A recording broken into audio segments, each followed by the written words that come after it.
जय श्री कृष्णा। राधे राधे। आज के वीडियो में सुनेंगे माघ मास महात्म कथा अध्याय 17।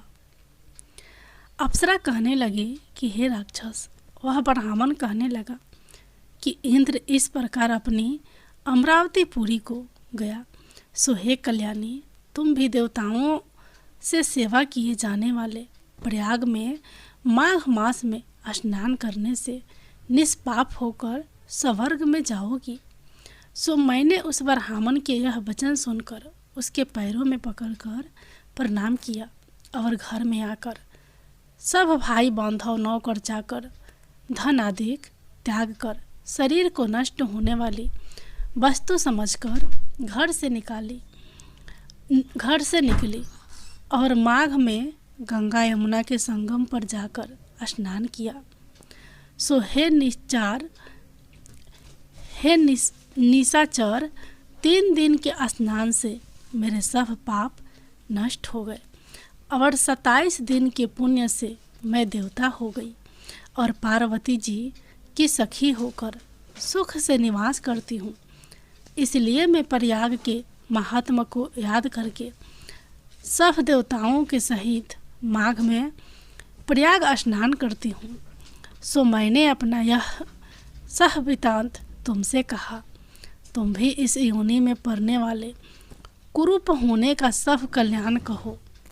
तुम्हारी दाढ़ी और मूछ बहुत बड़ी बड़ी हो गई है और पार्वती की गुफा में वास करते हो।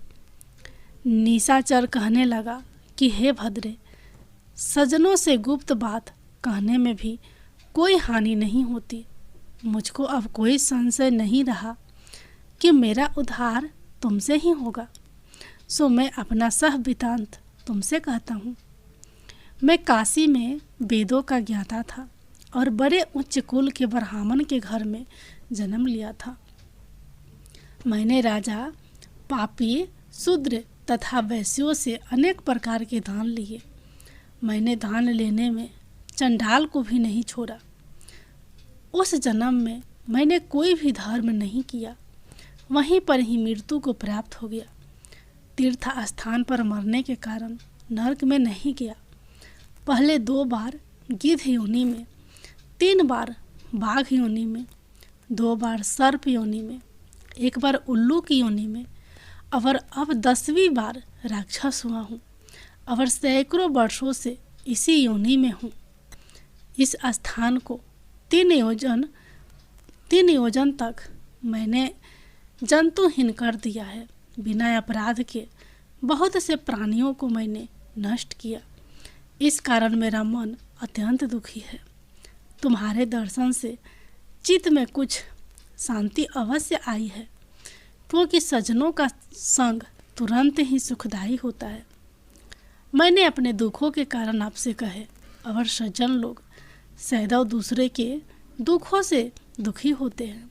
अब यह बताओ कि इस दुखी रूपी समुद्र को कैसे पार कर सकता हूँ? क्या क्षीर सागर हंस को ही दूध देता है, बगुले को नहीं देता? दत्तात्रेय जी कहने लगे कि इस प्रकार उसके वचन सुनकर कांचन मालिनी कहने लगी कि हे राक्षस, मैं अवश्य तुम्हारा कल्याण करूँगी। मैंने दृढ़ प्रतिज्ञा की है कि तुम्हारी मुक्ति के लिए प्रयत्न करूँगी। मैंने बहुत बार प्रयाग में स्नान किया है। वेद जानने वाले ऋषियों ने दुखी को दान देने की प्रशंसा की है। समुद्र में जल बरसने से क्या लाभ? प्रयाग में स्नान करने का 1 बार का फल मैं तुम्हें देती हूँ। उसी से तुमको स्वर्ग की प्राप्ति होगी। उसके फल का अनुभव मैं कर चुकी हूँ। तब उस अप्सरा ने अपने गीले वस्त्र का जल निचोड़कर जल को हाथ में लेकर माघ स्नान के फल को उस राक्षस को अर्पण किया। उसी समय पुण्य प्राप्त वह राक्षसी शरीर को छोड़कर तेजमय सूर्य के सदृश देवता रूप हो गया। आकाश में विमान पर चढ़कर अपनी कांति से चारों दिशाओं को प्रकाशित करता हुआ शोभायमान हुआ और कहने लगा कि ईश्वर ही जानता है तुमने कितना उपकार मुझ पर किया है। अब भी कृपया कुछ शिक्षा दो जिससे मैं कभी पाप ना करूं। अब मैं तुम्हारी आज्ञा पाकर स्वर्ग में जाऊंगा। तब कंचन मालिनी ने कहा कि सदैव धर्म की सेवा करो, काम रूपी शत्रु को जीतो, दूसरे के गुण तथा दोषों का वर्णन मत करो, शिव और वासुदेव का पूजन करो, इस देह का मोह मत करो, पत्नी पुत्र धन आदि की ममता त्यागो, सत्य बोलो, वैराग्य भाव धारण कर योगी बनो। मैंने तुमसे यह धर्म के लक्षण कहे। अब तुम देवता रूप होकर शीघ्र ही स्वर्ग को जाओ। दत्तात्रेय जी कहने लगे कि इस प्रकार गंधर्वों से शोभित वह राक्षस कांचन मालिनी को नमस्कार करके स्वर्ग को गया और देव कन्याओं ने वहां आकर कांचन मालिनी पर पुष्पों की वर्षा की और प्रेम पूर्वक कहा कि हे भद्रे, तुमने इस राक्षस का उद्धार किया। इस दृष्ट के डर से कोई भी इस वन में प्रवेश नहीं करता था। अब हम निडर होकर विचरेंगे।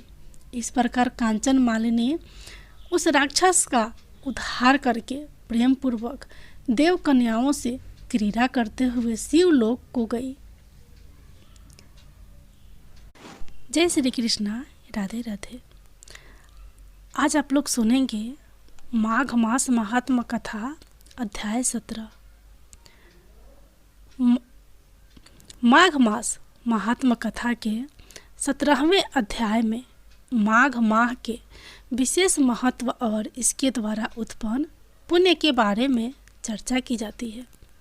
इस अध्याय में भगवान श्री कृष्ण ने युधिष्ठिर से कहा कि माघ माह में नदियों, विशेषकर गंगा नदी में स्नान करने से अनेकों पापों का नाश होता है और समस्त इंद्रिय सुख प्राप्त होते हैं। माघ महीने में धार्मिक अनुष्ठान, तप और दान का बहुत महत्व बताया गया है, क्योंकि इस माह में किए गए पुण्य कार्यों का फल कई गुना बढ़ जाता है। इसके अलावा माघ माह में विशेष रूप से संतान सुख, स्वास्थ्य और समृद्धि के लिए व्रत करने का महत्व भी बताया गया है।